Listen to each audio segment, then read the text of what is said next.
All right, a week ago, we all thought that we'd be seeing Bill Belichick with a Falcons hoodie next season. It's not meant to be. Atlanta's hired Rams defensive coordinator Raheem Morris as their new head coach. So Belichick to the Falcons. That reportedly lost momentum after 2 in-person interviews instead. Atlanta turning to Morris, who was the Falcons' interim head coach for 11 games in 2020. The 47-year-old Morris also was the head coach of the Buccaneers from 2009 to 2011. Taking a look at the tail of the tape of these two right here. Bill, with just a few more wins here, 281 to be exact, 31 career playoff wins to 0 for Morris. And Belichick, he has been to 9 Super Bowls, winning 6. Raheem Morris did win 1 as a coordinator. So that's where we're going to start here. It's Arbella Early Edition with Trendy. Tom Giles filling in here in the host. You got Tom E, Curran, Breer as well.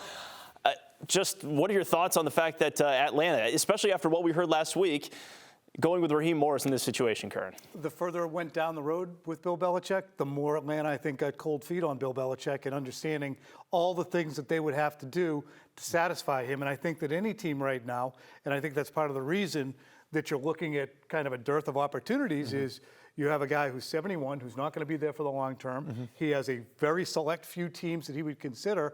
And when he comes in with a recent record that isn't impressive, he's going to come in and want things to be done his way with no one to answer to. So I think I had thought during the year that it would be difficult for him to find a market, and that's proving right. I think, it's interesting. I'm going to give Cap some credit for this because the Sunday show that we do, he asked me before one of the shows, can you go find out what the market for Bill was? And I thought it'd be pretty straightforward, and it actually wasn't. It was, oh, yeah, he could definitely get a job as an executive, as kind of an overseer. Oh, yeah, he could definitely get a job as a coach. But no one's going to throw him the keys the way that he has them in New England. So I hope that's not what he's expecting. And I think that's what it comes down to is, teams used to be set up the way the Patriots have been the last 24 years. No one is anymore.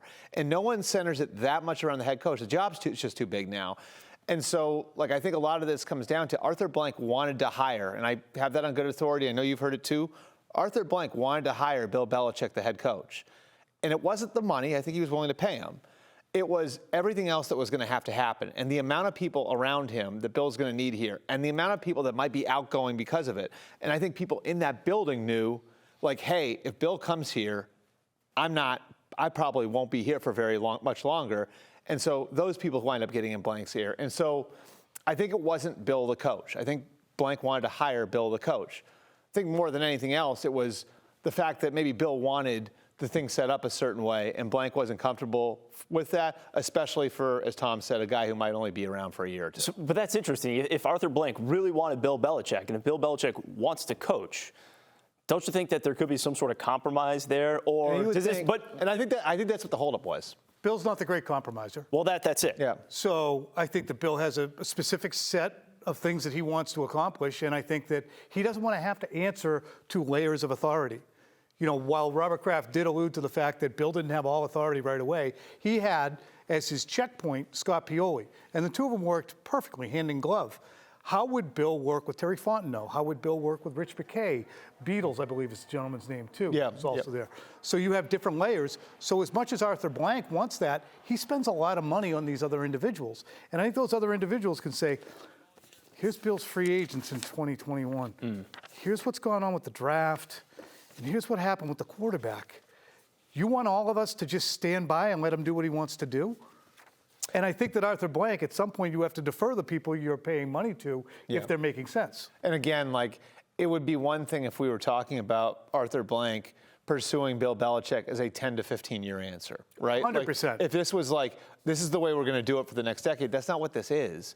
And so you have to think about it logically. If you're Arthur Blank and you're being asked, maybe not directly, but implicitly, I might need this guy blown out and that guy blown out and this guy reassigned and that guy reassigned, and you're going through it and you're like, man, I'm going to do all that for 2 years? And then what? And we don't know. And that's the interesting aspect of this. And maybe we'll know in Bill's memoir. Maybe it'll never be written. But what was it that hung it up? Was it Bill's demands? Was it Atlanta being resistant to the idea of that, and he was more than reasonable? We don't know those answers. We don't. And I'm also curious how he feels about the decision. Did Bill get to the point after the second interview and say, this isn't for me? And by saying, I'm not going to compromise, almost, did Bill get to the point where he was ready to walk away from the job and think maybe there's something else coming down the line?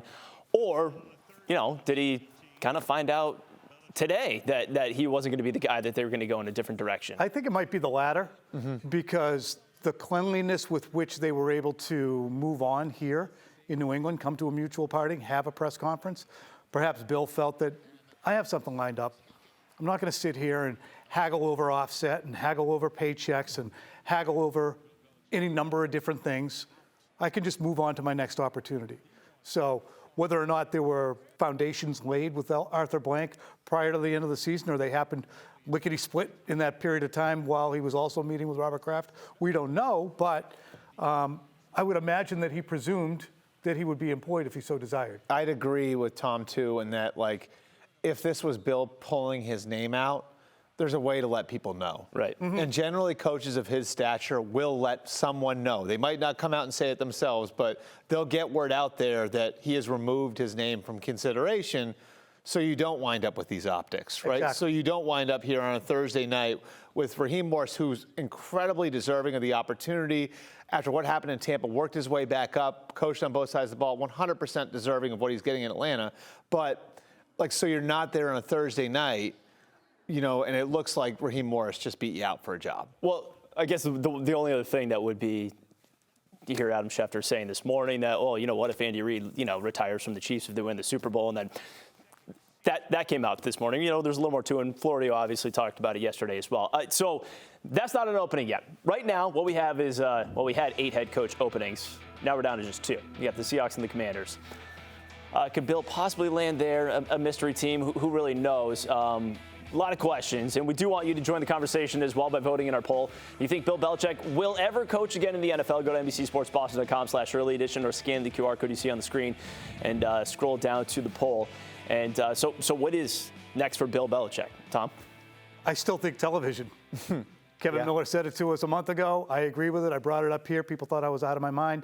I still think the Commanders are probably not going to go with Bill, certainly not going to go with Bill. Right.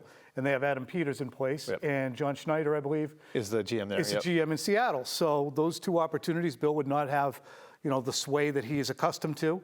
So those opportunities are gone. I think the Andy Reid thing is a nice talker, but I don't think it's really anything more than that, at least at this juncture. Yep. I think television is the place for Bill to go. Make some money, get his ducks in a row, figure out who is going to be untethered here from New England, and build a staff and find an opportunity. Yeah, and I think that there were a fair amount of people that were waiting on Bill. Like, would Josh McDaniels have gone with Bill? Would Matt Patricia have gone with Bill? Would Joe Judge have gone with Bill? So there's a number of coaches that I think were waiting for word on Bill and assumed that he would take one. And now I think it is, like Tom, to some degree, very unpredictable whether he coaches again in the NFL. I mean, he doesn't know how he's going to feel a year from now at the doorstep of 73 years old. Maybe he really likes television. Maybe he really likes going out and playing golf on a Thursday. I think when these guys are in it for so long, they don't have any idea what it's like to be out of it, right? Like with John Gruden, I think part of the reason John Gruden, his intention was to go right back, right? And he didn't wind up going back for 10 years. You look at Bill Cowher. Bill Cowher, another one who I think intended to go back.